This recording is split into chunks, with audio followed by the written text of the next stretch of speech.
Why is it that the presence of natural resources, which should bring wealth, in fact bring about poverty, stifle democracy, and even bring on conflict?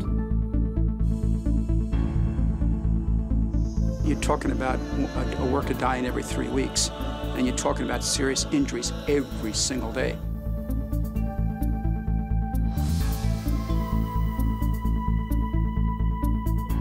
The majority of children in child labor are in hazardous work.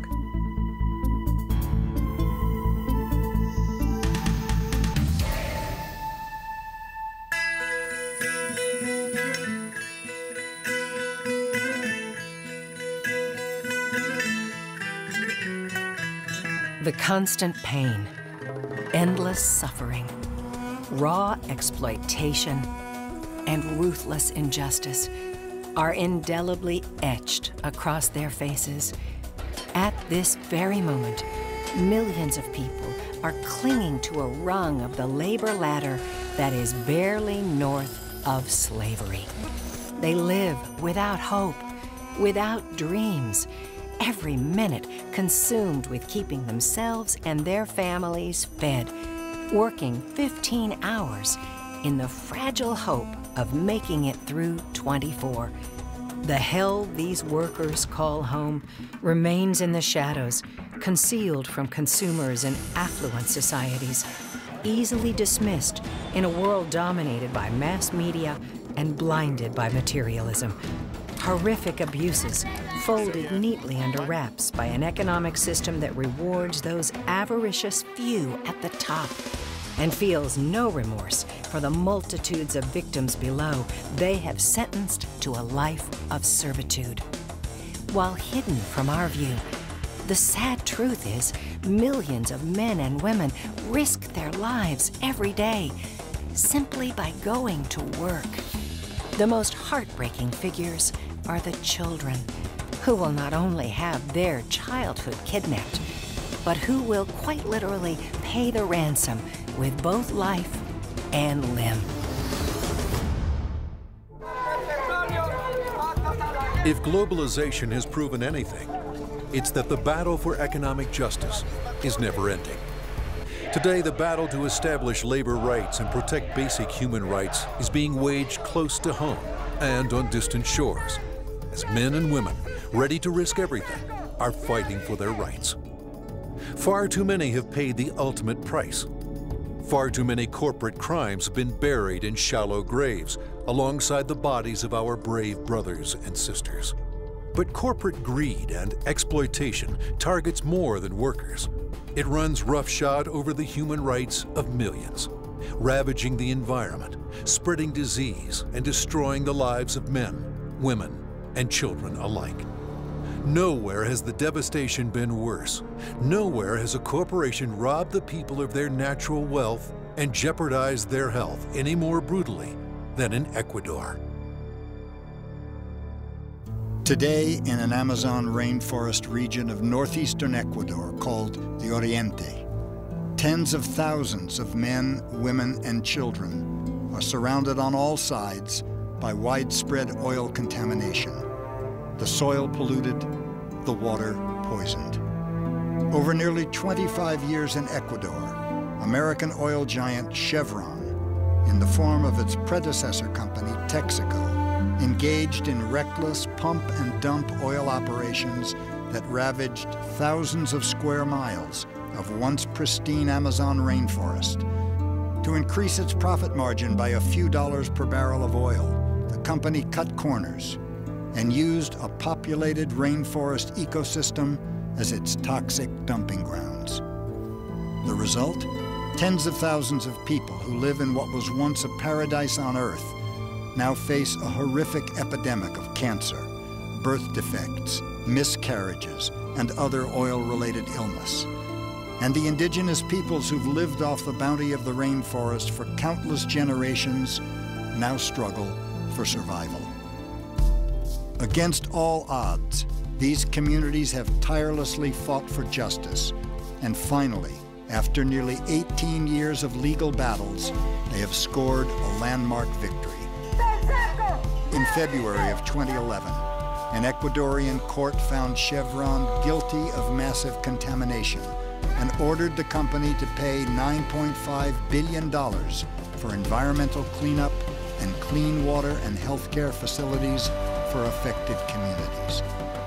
Unfortunately, Chevron has vowed to fight enforcement of the judgment, quote, until hell freezes over. We have a choice. Let another company gloss over its responsibility, or signal the dawn of a new age for corporate accountability, for environmental justice, for human rights.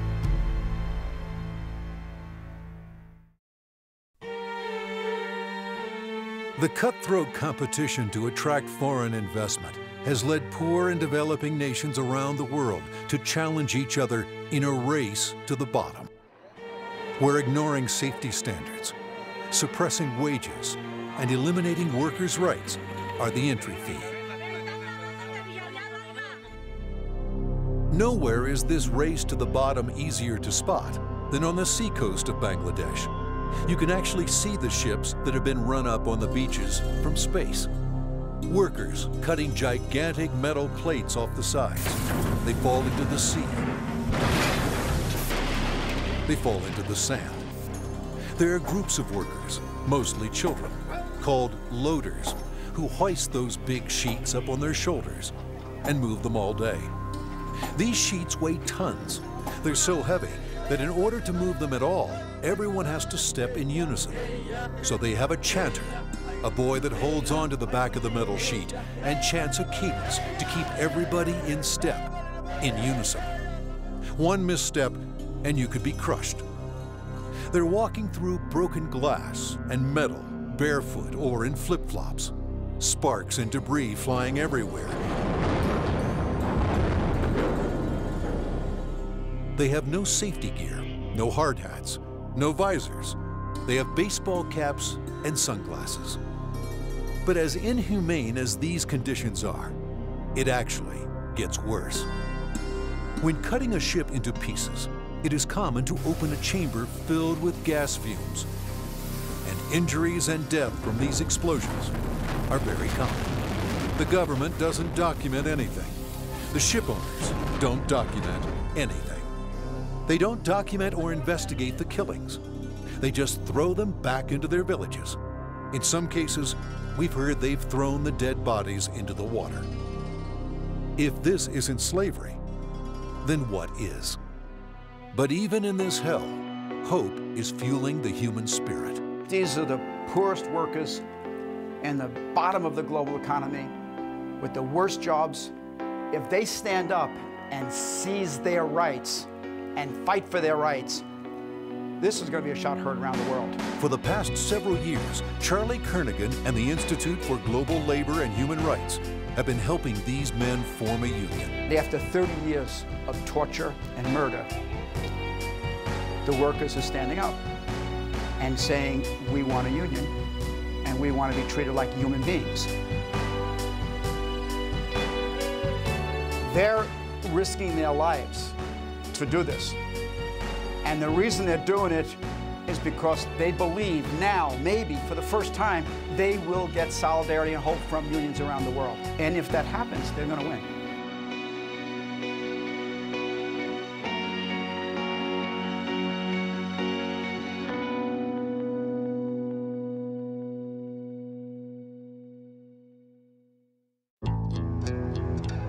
And sadly, Bangladesh is not the only place where exploitation has been distilled into something very close to slavery.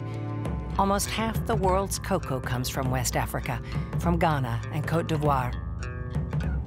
And where the quest for chocolate profits is draining the lifeblood from thousands of young children, trafficked from desperately poor countries like Mali, and forced to harvest the cocoa. The trafficking of children should not actually be possible. The largest chocolate manufacturers signed an agreement in 2001. It's called the Harkin-Engel Protocol. And it states that child labor and the trafficking of children are prohibited in the cocoa industry after 2008. But in Mali, one of the world's poorest nations, this ban provides little protection. The first stop on a child's journey into bondage is the bus station. This is the junction for all traffic to the Ivory Coast. The children are bused to the border town of Zegwa. And from there, the children are smuggled across the border. These 4 little boys all come from Burkina Faso. We are told that they are all 10 to 12 years old. None of these children goes to school or can speak the local language.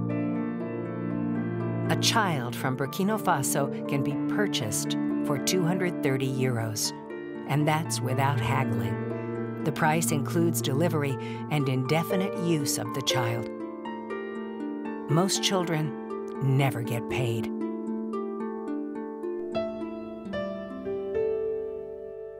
The issue of child labor is a big one, not only because of how many children around the world are affected, but also because a child who is working suffers a whole range of rights abuses beyond, the oppression of the work. I mean, they may suffer health issues as a result of using, inappropriate materials. They will be denied their right to education because they aren't in school, they're working. So it really has a very broad and deep impact on children when they are forced to labor at an age that is too young. So if you can imagine being 10 years old and being sent on a bus, arriving at a bus station, taking a motorcycle across the border and going to work on some farm where you basically live out in the fields and you have no way to really communicate, nowhere to claim sort of, your rights or speak up about being abused. But the chocolate manufacturers close their eyes to this brutal exploitation. And consumers who spend billions of dollars a year purchasing chocolate have no idea that something so sweet is making the lives of children so bitter. But you have to ask who's benefiting from the child labor? Who's benefiting from this arrangement? It's certainly not the people that are working in the fields. Human rights abuse can be stopped. It's not the case that the world is just a terrible place where no one can have any impact and human evil will just continue unchallenged and really shrug your shoulders, what can anybody do? Absolutely not. Human rights abuse can be stopped. And it can be stopped by people who engage, people who bother to find out what's happening in the world, people who bother to put pressure on their own government to get engaged to stop abuse.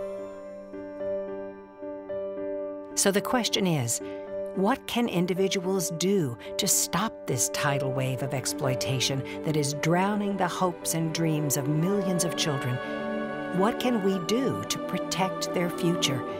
What can we do to promote human rights? The world can change. The world cannot be made perfect, but the world can change. And what it takes for the world to change is for people to try.